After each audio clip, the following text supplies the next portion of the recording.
말씀 가운데 나아가겠습니다. 오늘 본문에서 삼손은 자신의 잘못으로 인하여 모든 힘을 잃고 모욕당하는 상황에까지 이르게 됩니다. 그가 모든 힘을 잃어버린 것은 다른 사람의 잘못이 아니라 전적으로 삼손의 책임이었어요. 삼손은 나시린으로서 세 가지 서약을 했습니다. 그런데 그것을 모두 어깁니다. 포도나무의 소산, 그것을 먹지 말았어야 함에도 불구하고 그는 술 취하였습니다. 부정하게 시체에 손을 대면 안 되는 나시린이었음에도 불구하고 사자의 시체에 손을 대었고 스스로 부정하게 만들었습니다. 그나마 마지막까지 지켰어야 할 머리에 삭돌되어서는 안 된다는, 머리를 깎으면 안 된다는 그 규칙이 있었는데 이마저도 들릴라에게 속아 지키지 못하게 되었습니다. 결국 삼손은 그가 태어나면서부터 하나님과 약속한 세 가지 언약, 포도나무의 소산을 먹지 말 것, 시체에 손대지 말 것, 머리를 깎지 말 것, 이 세 가지를 하나도 지키지 못한 것입니다. 그리고 그에 대한 결과로 참담하게도 눈이 뽑히고 짐승 취급을 받으며 조롱과 멸시의 대상이 되었습니다. 삼손의 인생을 이렇게 살펴보면 참 파란만장했던 것 같습니다. 태어날 때부터 삼손은 많은 기대를 받았어요. 정말 사람들로부터 삼손은 태어나기 전부터 많은 기대를 한 몸에 받았던 사람입니다. 사사기 13장을 보면 이스라엘이 범죄하여 하나님 앞에 악을 행하였다. 그리고 이에 대한 결과로 블레셋의 손에 넘겨진 바 되었다라고 성경은 이야기합니다. 바로 이 고난의 시기에 하나님의 계획에 따라 태어난 아이가 바로 삼손이었어요. 심지어 태어나기 전에 그 아이가 태어날 것이라는 고지를 받은, 수태고지를 받은 삼손이었습니다. 그러니 이 아이가 태어났을 때 사람들이 어떻게 생각했을까요? 우리를 블레셋 손에서 구원해낼 하나님께서 꿈속으로 알려주신 그 아이가 바로 이 아이다 라고 태어나고 자란 것입니다. 삼손은 자라나면서 그 힘이 강해졌습니다. 그 행보에는 거침이 없었습니다. 그것을 보면서 이스라엘 민족은 해방의 꿈을 꾸었을 거예요. 봐라, 꿈속에 그 천사의 말이 사실이었다. 하나님의 말씀이 사실이었다. 삼손 다른 모든 아이들과 비교해도 다르지 않냐? 저 힘으로 우리를 구원할 것이다. 우리를 해방시켜줄 용사다 라고 믿었을 것입니다. 그러나 삼손이 장성하게 되자 그 기대를 받던 이스라엘 모든 기대와 완전 다른 삶을 살게 됩니다. 경건한 나시린으로선 삶, 그것과 너무 먼 삶을 살게 돼요. 사사기 14장을 보면 삼손은 블레셋의 딥나 여인과 결혼하려고 합니다. 자신을 압제하는 블레셋 인과 결혼한다는 사실에 그의 부모가 말려봅니다. 하지만 삼손은 막무가내였어요. 삼손은 이미 그의 부모조차도 어떻게 할 수 없는 그런 막무가내 사람이었던 것이죠. 이방 여인과 결혼하려던 삼손은 결국 그 계획은 실패했지만 그 결과 수많은 블레셋 사람들을 죽이게 됩니다. 거룩한 성전으로서 죽인 것이 아니라 삼손 개인의 욕심으로 말이죠. 결국 이 일로 삼손은 동족의 손에 의해서 이방 민족의 포로가 되기도 합니다. 그런데 이 불경건한 삼손, 자기 맘대로 한 그 삼손이 이 포로가 된 상황에서 하나님께 기도하자 하나님은 삼손을 도우십니다.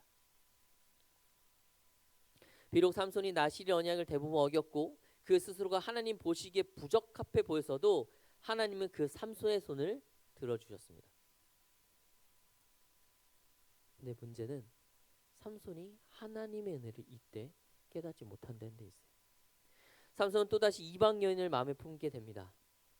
그 여인이 자신을 팔려고 하는 그 생각을 가지고 있다는 사실도 모른 채 말이죠. 실제로 들릴라가 삼손을 사랑했을까요? 모르겠습니다. 사랑했을 수도 있었겠죠. 하지만 들릴라의 행동을 보면 진정으로 사랑했던 것 같지는 않습니다. 사랑했다 하더라도 블레셋 사람들의 돈에 마음을 바꿀 정도로 아주 작은 마음이었을 것입니다. 여기서 우리는 하나의 중요한 사실을 알게 됩니다. 죄의 유혹은 우리의 눈을 가립니다. 사랑이란 아름다운 모습으로 자신의 더러운 것을 숨기며 다가옵니다. 들릴라처럼 말이죠. 여러분, 악은 절대 미련하고 어리석지 않습니다. 악은 어떠한 면에서는 굉장히 지혜롭습니다. 뱀은 아담과 하와가 넘어질 만한 유혹을 사용하여서 그를 넘겨뜨렸습니다. 그런 사탄은 지금 우리에게 같은 방법으로 옵니다. 우리에게 선악과를 들이밀진 않겠지만 우리가 무엇으로 해야 우리가 넘어질지 아는 그가 우리를 넘어뜨리고자 우리의 가장 약한 것을 가지고 유혹합니다. 사랑이라는 이름으로 숨은 들릴라처럼 가장 아름다운 걸로 자신을 속이면서 말이죠. 그러니 여러분, 항상 깨어있기를 바랍니다. 그렇지 않다면 우리는 분별할 수 없기 때문입니다. 결국 삼손은 들릴라의 계략에 속아 자신의 모든 것을 잃게 됩니다. 처참하게 원수의 손에 조롱을 당하게 됩니다. 네, 놀라운 것은 삼손을 향한 하나님의 사랑이 삼손을 떠나지 않았다는 거예요. 세 가지 언약을 다 잃어버리고 그의 삶을 어디를 봐도 경건함이라 묻어나오지 않는 그 삼손이지만 하나님은 그를 떠나지 아니하셨습니다. 마지막에 삼손이 간과했을 때 하나님은 그에게 힘을 허락하셨다는 것이 그 증거입니다. 우리는 삼손의 이야기를 처음부터 끝까지 읽어보면 참 안타까운 마음, 속상한 마음이 있습니다. 하나님이 선택한 사람인데 그 삶이 우리가 보기에도 너무나도 어리석고 부족하기 때문입니다. 죄의 유혹에 너무나도 쉽게 넘어갔고 세상을 너무나도 사랑했으며 하나님 앞에 경건하지 못했던 사람, 이 삼손의 일대기에서 우리는 너무 큰 상함을 받습니다. 심지어 삼손은 그의 일대기 어딜 찾아봐도 하나님께 무릎 꿇고 기도를 먼저 한 적이 없어요. 그냥 내가 힘들 때, 도움이 필요할 때 도와달라고 이야기했지 그가 경건하게 하나님께 앞에 무릎 꿇었던 적이 없습니다. 나시린으로서, 아니 거룩한 성도로서 이스라엘 백성으로 기본조차 안 됐던 사람, 바로 그가 삼손이었습니다. 그런데 정말 놀라운 건 그럼에도 불구하고 하나님은 삼손을 사랑하셨다라는 거예요. 삼손은 하나님의 사랑을 받을 만한 사람이 아니었습니다. 그러나 하나님의 사랑을 받은 사람이었어요.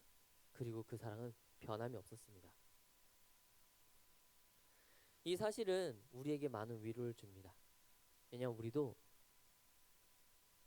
삼손과 같은 삶을 살기 때문입니다. 수태고지를 통하여 하나님의 사랑으로 예언된 삼손처럼 우리 역시도 말씀처럼 우리가 모태에 짓기 전부터 하나님께서 우리를 구별하시고 성별하셨습니다. 그리고 그리스도의 피를 통하여 우리를 구원하셨죠. 그럼 우리는 거룩한 주의 백성입니다.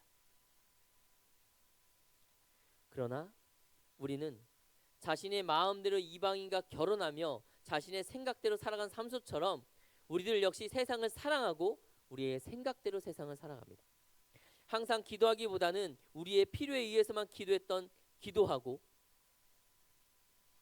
들릴라의 소가 하나님을 버린 것처럼 우리들 역시 죄의 유혹에 속아 때때로 하나님의 언약을 끊어버리곤 합니다. 우리가 바로 이 시대에 살아가는 삼손들입니다. 이와 같은 우리들은 하나님의 백성으로 하나님의 자녀로 불리기에 부족하고 연약한 사람들입니다. 그런 우리에게 오늘 본문, 끝까지 은혜를 베푸시고 거두지 않으신 하나님의 은혜, 이 은혜는 우리를 그 무엇보다도 든든히 세워줍니다. 우리를 더욱더 하나님을 사랑하게 만듭니다. 삼손은 하나님의 사랑으로서 부족했지만 하나님은 그를 통해 일하셨습니다.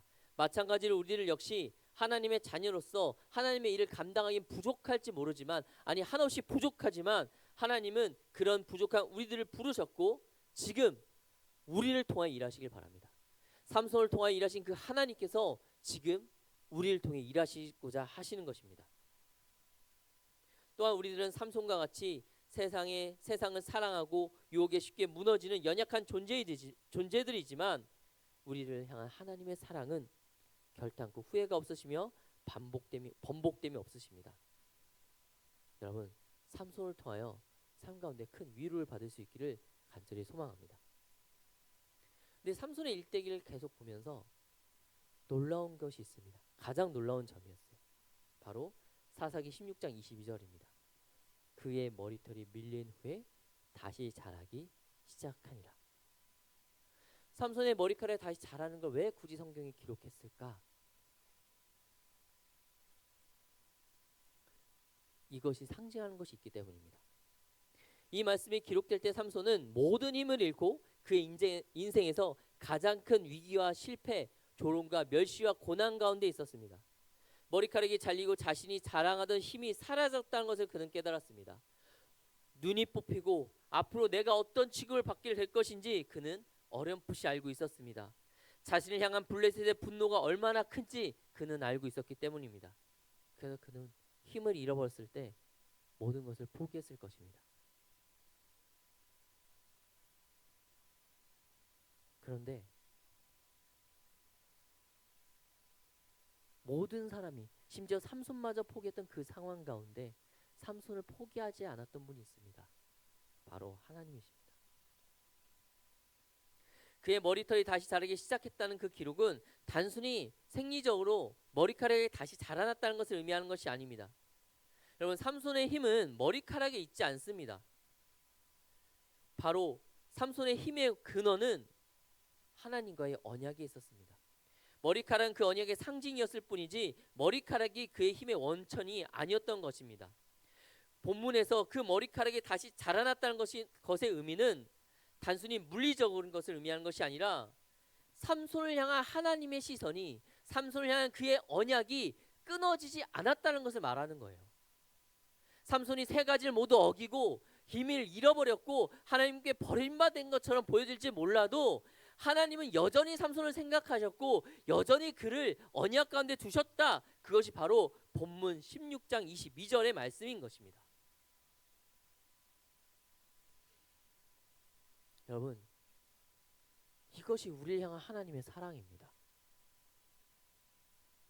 설령 우리가 하나님을 떠난다고 해도 우리를 향한 하나님이 절대 우리를 떠나지 않는다는 그 사랑의 확증인 것입니다. 마치 고통받는 그 삼손을 보시며 언제든지 그의 기도를 들어주시고자 기다렸던 것처럼 말이죠. 우리가 실수하고 넘어져서 하나님으로부터 분리되어 떠난다 할지라도 하나님은 그저 기다리고 계십니다. 우리가 다시 기도할 그때까지 말이죠. 여러분, 결국 삼손은 어떻게 되었습니까? 마지막 순간 그가 기도했을 때 하나님은 어떻게 임재하셨습니까? 하나님께서 네가 나와 세 번의 언약을 세 가지를 다 어겼으니 머리카락을 잘린 바 되었으니 나와 너와는 상관이 없다. 모든 언약이 끝났다라고 말씀하셨습니까? 너가 나의 힘을 받을 자격이 없다. 네가 지금 어떤 모습이냐? 용맹한 용사의 모습이냐? 그를 책망하셨습니까? 아니, 어떤 조건을 내셨습니까? 힘을 빌려줄 테니 너는 이것을 해라. 힘을 빌려줄 테니 앞으로 이런 삶을 살아라. 조건을 내세우셨습니까? 아니요. 하나님은 그 부정한 그 삼손, 하나님과 언약을 하나도 지키지 못한 그 삼손, 그가 힘을 달라 부르짖었을 때 아무 조건 없이 마치 원래 힘을 계속 주셨던 것처럼 그의 힘을 허락하셨습니다.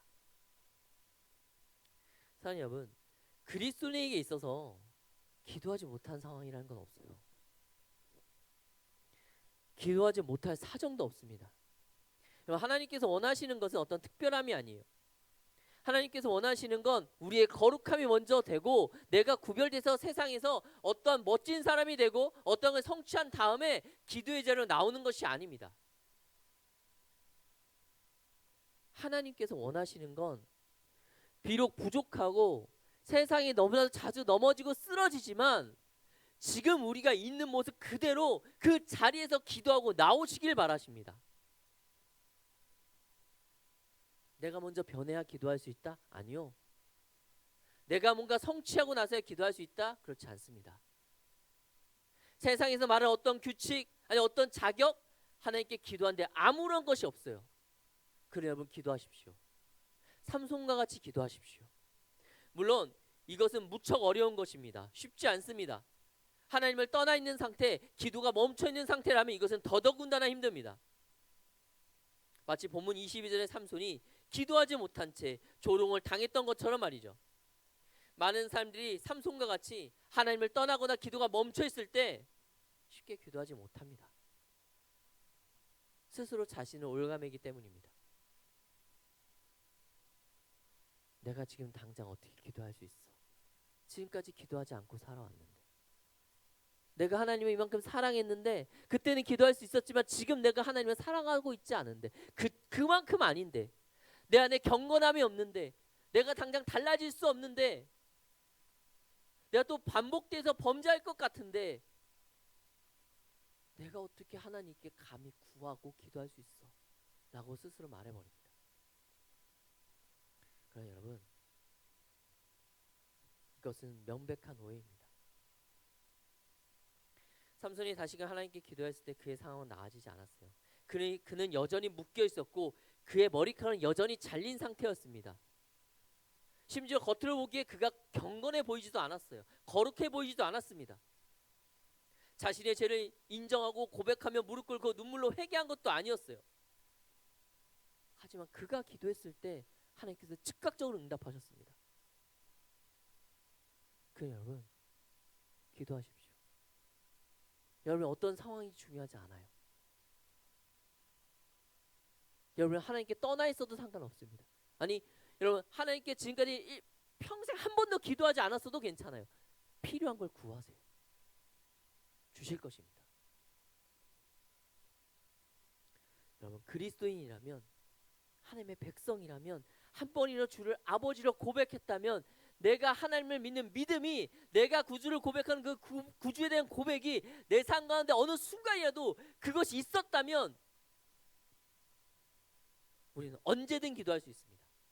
언제든 주께로 돌아올 수 있고, 언제든 주의 은혜를 받을 수 있고, 언제든 주의 사랑을 받을 수 있고, 주의 능력을 받을 수 있습니다. 그러니 기도해서 능력을 취하십시오. 그렇다면 어떻게 기도해야 될까요? 우리는 삼손의 마지막 기도에서 해답을 찾을 수 있습니다. 솔직함입니다. 삼손은 자신을 꾸미지 않아요. 많은 미사오가 논리를 들어 하나님께 설명하지 않습니다. 하나님, 전능하신 하나님, 날 지금까지 도와주신 하나님, 이게 많은 말들을 붙이지 않아요. 그리고 하나님한테, 하나님 제가 여기서 죽으면 어떻게 될까요? 하나님 사랑하시, 논리적으로 뭔가 설명하지 않습니다. 그저 자신의 상황과 자신이 원하는 바를 솔직하게 가감없이 하나님 앞에 부르짖습니다. 믿음의 연차가 많이 되고 신앙의 연차가 많이 된 지체들 중에 가끔 이 기도를 못한 지체들이 많아요. 목사님 어떻게 이런 기도를 할 수 있겠어요? 너무 세속적이잖아요. 목사님 제가 변하지 않을 것 같은데, 이 문제가 해결되지 않았는데 어떻게 기도할 수 있어요? 좀 그렇잖아요. 주님께서 말씀하셨습니다. 일용할 양식을 구하라라고요. 여러분 삶의 문제를 하나님께 들고 가십시오. 지금 여러분의 여러분이 처한 상황에서 여러분의 필요한 것을 구하십시오. 많은 미사하고 논리 설명하고 꾸밀 필요 없습니다. 여러분 필요하다는 것을 말씀하십시오. 그러면 하나님께서 그 필요한 것들 중에 여러분에게 유익이 되는 것은 가장 좋은 것으로 가장 빨리 주실 것입니다. 이걸 먹고 기도하시는 주의 백성 되시기를 간절히 소망합니다. 사랑하는 성도 여러분, 하나님은 우리가 어떤 상황이든, 우리가 무엇을 했던 우리의 아버지 되십니다. 삼손은 포기하고 절망했어도, 심지어 그가 의식하지 않았어도 그의 머리카락이 자라난 것과 같이 하나님은 그와 함께 하셨습니다. 그 하나님이, 그 삼손과 함께한 그 하나님이 우리의 하나님 되시며, 그가 함께하신 그 능력의 그 권세가 오늘날 우리와 함께 할 것입니다. 그러니 그것을 기억하며 기도할 수 있는 주의 백성들 될 수 있기를 간절히 소망합니다. 또한 삼손 분명 어리석은 사람이었습니다. 그러나 그는 마지막 순간에 하나님께 기도할 수 있는 그 용기가 있던 사람이었습니다. 오늘 이 용기를 배우시기 바랍니다. 삼손은 그 어리석음을 버리고 이 용기와 담대함, 그 담대함을 통해 하나님의 은혜를 받았던 것처럼 이 시간 하나님 앞에 모든 것을 내려놓고 기도의 용사가 돼서 하나님께 마땅히 기도하며 우리의 상황과 환경을 이야기하며 하나님 도와달라고 우리의 모든 것을 지키시는 그 하나님께, 그 능력의 하나님께 구하시는 주의 백성 될 수 있기를